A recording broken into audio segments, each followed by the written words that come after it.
Hey everyone, Aaron Stewart, Data Access Golf, the podcast, and the live today because it is a Monday.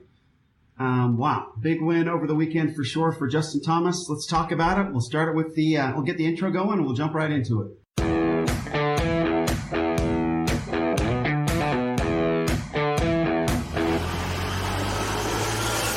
Welcome to Data Access Golf, your home for rapid golf improvement. And now, from the thin air of the Rocky Mountains, next on the number one tee, your host, Aaron Stewart. Thanks for joining me today. Aaron Stewart with Data Access Golf. We've got, wow. I'm interested to see how these playoffs finish out, I gotta say. It was quite the tournament yesterday. Patrick Cantlay did not make it easy on Justin Thomas, and he said as much. I think we could all kind of see it in his posture and things, that he was a little bit worried about how Patrick Cantlay was playing, and super impressive. I thought it was a great round of golf to watch. It was a great finish for sure. So obviously big changes then with the FedEx Cup this year with the playoffs.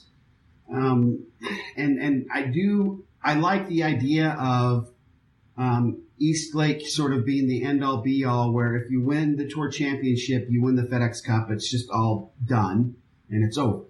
And we don't have two weird champions again, like Tiger Woods and Justin Rose, and these years where we've had two different folks taking home trophies has been a little strange. So I think this is great. I really like how this is working out.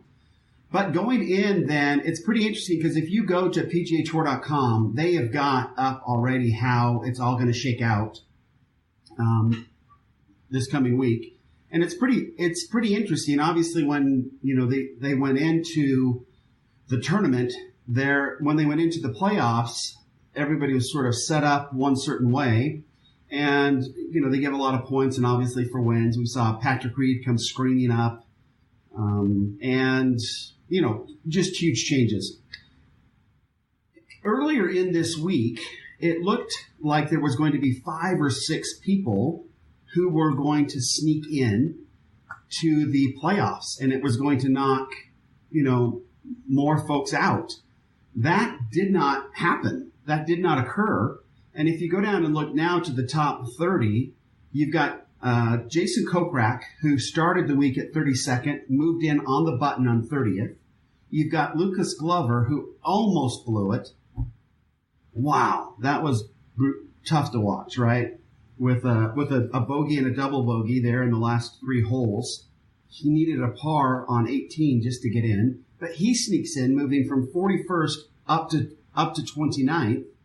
And then you've got really only one other individual who snuck all the way in who was outside, and that's Hideki Matsuyama, who went from 33rd all the way up to 15th with his amazing play, and an unbelievable scoring day yesterday, for sure, on Sunday. So really only 3 guys. It looked like it was going to be 5 or 6. Only 3 eventually made it in there. So the pressure got to them or whatever, but it didn't actually work out. And so we've got them all set up now. And as many of you know, it's going to be a little interesting because, and Justin Thompson mentioned this today and mentioned it yesterday in his interview. It's the first time he will go into a Wednesday with a lead, right? I mean, normally everybody starts out even and you go from there, but Justin Thomas will start the championship at East Lake at -10. So off the number 1 hole, he will be at -10. And then you've got everybody else down below him. Patrick Cantlay then goes off at -8, 2 strokes behind. And then you've got Brooks Koepka at -7. Pretty interested to see. I thought he had first place pretty well locked up. We'll see if he doesn't turn on things, if maybe the tournament means a little bit more to him now. But you've got Patrick Reed and then Rory McIlroy at 5. You've got John Rahm all the way down to, so you've got John Rahm, Matt Kuchar, Xander Schauffele, Webb Simpson, and Abraham Ancer, all starting at -4. You've then got the -3 group, which is Gary Woodland, Tony Finau, Adam Scott, Dustin Johnson, who fell quite a bit, and Hideki Matsuyama. They'll start at -3, so 7 strokes behind the -2 group. Paul Casey, Justin Rose, Brandt Snedeker, Ricky Fowler, Kevin Kisner, and I didn't even know Kevin Kisner had made it. So there you go. And then you've got the -1 group: Mark Leishman, Tommy Fleetwood, Corey Connors, Sungjae M, and Ches Reavy, and then everybody else. Well, and then it's everybody else. You've got Bryson DeChambeau, Louis Oosthuizen, Charles Howell III, Lucas Glover, who snuck in, right, and Jason Kokrak that started. Even par, 10 strokes behind Justin Thomas. And winner take all. So you either make up 10 strokes or not. It's going to be interesting because it's this will be a situation where strokes gained in this tournament will be super interesting. So the strokes gained number won't necessarily match up with. It's going to be interesting to see how it all sort of shakes out. I mean, I guess it's similar to what it looks like on a Thursday, Friday, a Saturday, Sunday, Friday, Saturday, Sunday, right, where you've already got people positioned around. But it'll be interesting to see how this goes, and it will be very nice to have one champion at the end of this whole mess. And then I guess it's football season and we'll start over again. I wanted to make a real quick announcement for how we're going to do things next year. So starting next year, I will probably do all of my broadcasts live like I'm doing now and have them recorded and pushed, but they will be pushed. The video portion will be pushed to our private Facebook group. And that's open to everybody. You just have to register and come in. So if you want to have video access, then go ahead and do that. And if you don't, you'll always be able to get this on the podcast. So let's jump right in and, oh, there it goes. It finally worked. I don't know what was causing the problem. Okay. So, this is, let me go ahead and do this.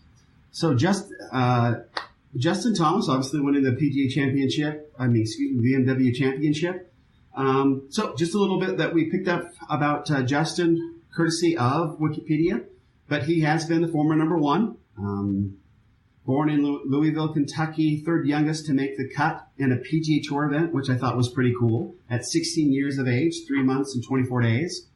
And he played college at the University of Alabama. I think pretty much anybody who's ever listened to him talk knows that he follows Alabama football, that he loves, that he likes to say Roll Tide. So he is Alabama Crimson Tide through and through. And he won 6 times as a collegiate player, 6 tournaments. As a freshman, he won the Haskins Award as the most outstanding collegiate player, which I thought was pretty cool. And then he has 10 PGA Tour wins, as we heard. I don't know how many times they said that yesterday after he won, but he's got 10 wins, 1 major, the 2017 PGA. He's won 1 World Golf Championship, 2 FedEx playoff events, which obviously he just did yesterday at the BMW. And then I thought this was sort of too. In 2010, he was on the Junior Ryder Cup team. He played on the Palmer's Cup twice in 2012 and 2013. He was on the 2013 Walker Cup, 2017 President's Cup, 2018 Ryder Cup, and obviously the 2019 President's Cup for sure. So we'll see how that goes. But yeah, just a little bit on Justin Thomas. Let's get to the next screen here. Okay, so what did this win do for Justin? Well, I thought it was interesting. We can see here his world golf rankings. He started the year at 4th and almost won at the Genesis in LA, but lost to JB Holmes. He had dropped all the way down to number 10, which sounds ridiculous. Number 10 is still, unbelievably amazing. But so yeah, he dropped all the way down to 10. And let me see if I can change this here. And let me pull that down. And I think we do a different camera there. Let's see if I do this. Nope. I'm kind of sorry about that. There we go. Nope, that doesn't work either. A different camera there. There it is. Okay, sorry about that. Okay, I'm back. So world ranking with the victory, he went from number 10 all the way up to number 5, but still 1 less that he started this year at number 4. And his current FedEx Cup ranking, as we know, he went from 15 all the way up into number 1 and now takes that -10 lead going into the first round on Thursday. Excuse me, on Wednesday. Is that right? Wednesday, Thursday, Friday. No, Thursday, right? Thursday. Okay. What does this do then? This it changed the FedEx Cup rankings a lot more, obviously, than it changed the world, more than it changed than the world golf rankings. But yeah, you've got Justin Thomas then moving all the way up to 1. I thought it was Patrick Cantlay played so well that it's cool to see him there sitting at 2. He's going to have his 8 strokes to go. He really wanted that number 1 spot, though, didn't he? To bump Brooks Koepka down to 3rd spot. Then Patrick Reed, Rory McIlroy, John Rahm, Matt Kuchar, Xander Schauffele, Webb Simpson, and Abraham Answer had played really, really well. So really cool to see there. As far as you can see that there was some adjustments in the world golf ranking. Brooks Koepka, Dustin Johnson, Rory McIlroy, Justin Rose all stayed the same. Then you've got Justin Thomas jumping from 10th to 5th, and then that obviously bumps John Rahm down from 5th to 6th. Patrick Cantlay moved up 2 spots from 9th to 7th, which then pushed down Tiger Woods from 6th to 8th, right? Both Justin Thomas and Patrick Cantlay pushed Tiger Woods down, still in top 10, but sitting at 8th. Bryson DeChambeau then got pushed down to 9th. And then Francisco Molinari, kind of the big loser in all of this with everybody moving up ahead of him like that, got pushed down from 7th to 10th in the world rankings. All right, now we're going to get into some of the cool stuff. This is the stuff that I really enjoy. So we see here a screen, obviously. Legends are players that have made 90% of their cuts over the course of their career. We only look at those that have won tournaments this year, but you can see here that Tiger Woods is the only one who is a legend and continues to be. He would have to miss a bunch of cuts in order to lose this, and I think we determined it would take 7 or 8 mixed cuts going on from here in order for him to lose that 90%. We just don't see that happening. And then we do have some players that are making progress towards becoming a legend, and those are our elite players. Brooks Koepka and Rory McIlroy are actually two closest that could probably bump into that legends area. Both of them have had really good years as far as making cuts go. Then we have this solid player group, which includes Holmes, Mitchell, Casey. It includes Reed, Patrick Reed, who won last year. And he also was at 79%. So both Justin Thomas and Patrick Reed have the opportunity to move from this solid category up to elite with a few more cuts, which I would not be surprised if both of them don't pull that off. Then you've got a good group of players. They're the ones that usually play on tour for a long time, but they usually finish near the bottom. They usually don't make it to the tour championship, but usually finish in that top, the last 25 on tour, kind of hang out there and make a little money and cruise along. So that's that group of folks. And then you've got those that make 59% or less of their cuts are ones that typically lose their cards unless they win, as has been done with Corey Connors, Homa, and Kang. All will keep their cards for a couple of years because they are now exempt. But as far as making cuts, they did not do, they've always had a tough time in their careers. So that's how that shakes out. So Justin Thomas, I really thought he was an elite player as it is right now as far as his cuts go, where he's in his consistency rating is 79%, which puts him in the solid category, but very close to moving up into the elite category. Okay, so now we get to review our benchmarks numbers. And again, these benchmark numbers that, as you see here in the yellow, are what as we manage and monitor our game, we would expect for our games to perform above these benchmarks. Anytime our performance levels fall below these benchmarks, that is an area of our game that we should be working on. And so we go ahead and we look at how Justin did for this tournament, and then we look at his 2018 numbers. Last week I had Patrick Reed's 2019 numbers, but for whatever reason, PGAtour.com, their stats page, the 2019 numbers were down. So I just switched back to 2018 for this week rather than sit around and wait for the PGA Tour to kind of figure that out and put up the 2019 numbers. So we'll use the 2018 numbers for now, and maybe I'll stick with them until the end of the year, just so I don't get stuck. Anyway, driving accuracy for this tournament, you've got Justin finished with 63% of his fairways, which is 5 points better than he averaged in 2018. Our benchmark is 55%. I found it really interesting, though, that that Justin, he talked a lot about how he made this his last round very difficult on himself because he was missing, he couldn't find a fairway. And yet he still averaged for the tournament above what he did for all of 2018. I'm guessing I didn't have the opportunity to look at just round 4 numbers because the 2019 stats were kind of held up today. But I'm guessing that he may have been well below the benchmark on Sunday, the way he was feeling about it. But we can see here he's in the green, 63 and 55 and 58%. We would say that he's above the benchmark. He does not need to necessarily practice those. 58% is pretty close to that benchmark, though.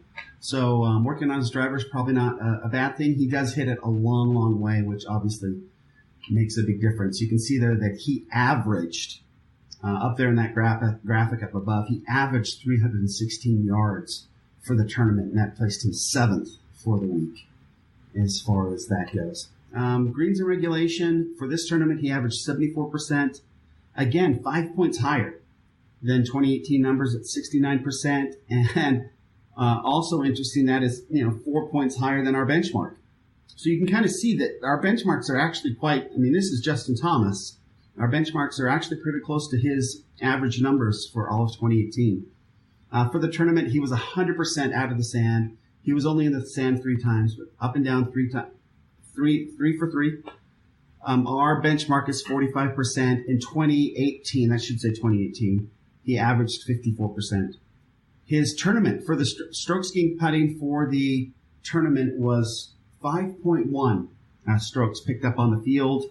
His average is, we just want it to be higher than 0.272. So he picked up 0.2 strokes on the field during each tournament of 2018. Again, those should all be 2018. It looks like I only cut the first 2. So his scrambling numbers for the tournament, 74%, now 12 points higher than his 2018 numbers, and our scrambling number 55%. Players that make less than 55%, I think this is interesting. Adam Scott, Gary Woodland, and Gary Kokrak. Jason Kokrak, those 3 players did make it to the Tour Championship. They're in the top 30. And yet in their game, we would say their scrambling numbers are below our benchmarks, just to kind of give you an idea of how strong these benchmarks are. And then 5 feet and in, that's something that we always talk about. In order for us to really feel comfortable with our putting and make putting work for us, we need to make sure that we have we want to make 80% or higher of our 5-footers, and that just takes a lot of pressure off everything else of our approach game, of our putting game, of our chipping game, of our sand game. If we know we can make our 5-footers, then we're going to be much better off. So putts per round, Justin averaged 28.3 putts per round. That is well below our benchmark, which we have bumped down over the course of the last probably 3 or 4 weeks, down to 29.5. Put a little more pressure on ourselves to get that done. And again, we really want those 5-footers.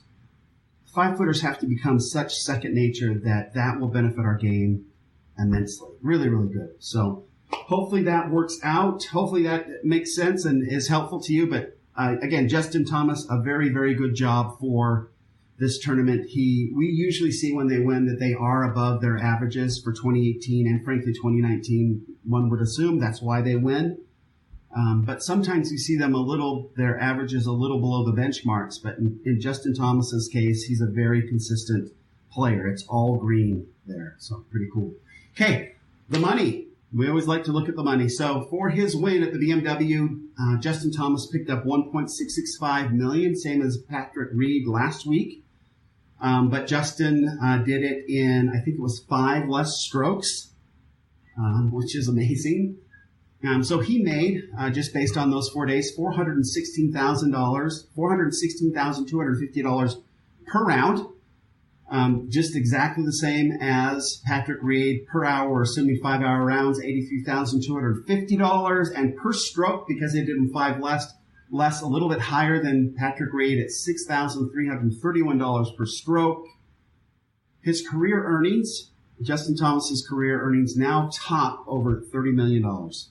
He has made 108 cuts, and that is $279,673 per cut. And as far as the winners, as far as the best per cut totals, that still leaves him in fifth. Even that big win didn't bump him up enough to overtake Brooks Koepka and his average per cut average. So hopefully that pretty good money, right, in professional golf if you're that good. Then again, for the last, just until the end of the year, winners of the majors this year, we'll like to review those really quick. Tiger Woods at the Masters, Brooks Koepka at the PGA, U.S. Open, Gary Woodland, that was a memorable one, and at the British Open, Shane Lowry. A lot of this is just for me. I can't from year to year remember who won the majors before. So hopefully next year I'll be able to remember these and I don't fall over myself and make a fool of myself. So that's why I continue to repeat these. Hopefully they're helpful for you as well. But that is it for our show. We zipped right through it today, so that's great. Hopefully this makes sense to you. If you have any questions about those benchmarks, I'd be happy to talk to you about them. I am so grateful. I know I missed a couple days last week. We were out of town, but it was by far the best week we've got for questions, and I really appreciate the questions that we received. I think that it's going to make I got to have a lot of questions in order to get through the off season, and so we picked up like 24 questions and things that we're going to talk about.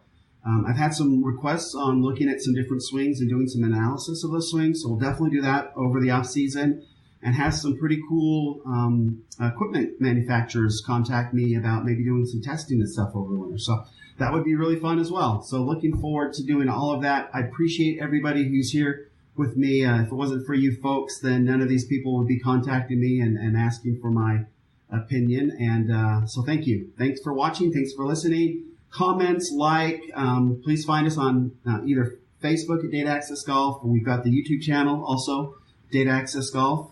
Like us on Facebook. We're on Instagram. I like to put up a lot of cool quotes and scoring and stuff on our Instagram page that then gets pushed over to our Facebook page. Check us out there as well. I look at those comments. And until next time, this is Aaron Stewart saying, better data always means better golf. Thanks. Thanks for listening to Data Access Golf with Aaron Stewart. Check us out online at dataaccessgolf.com, and we'll see you on the next episode.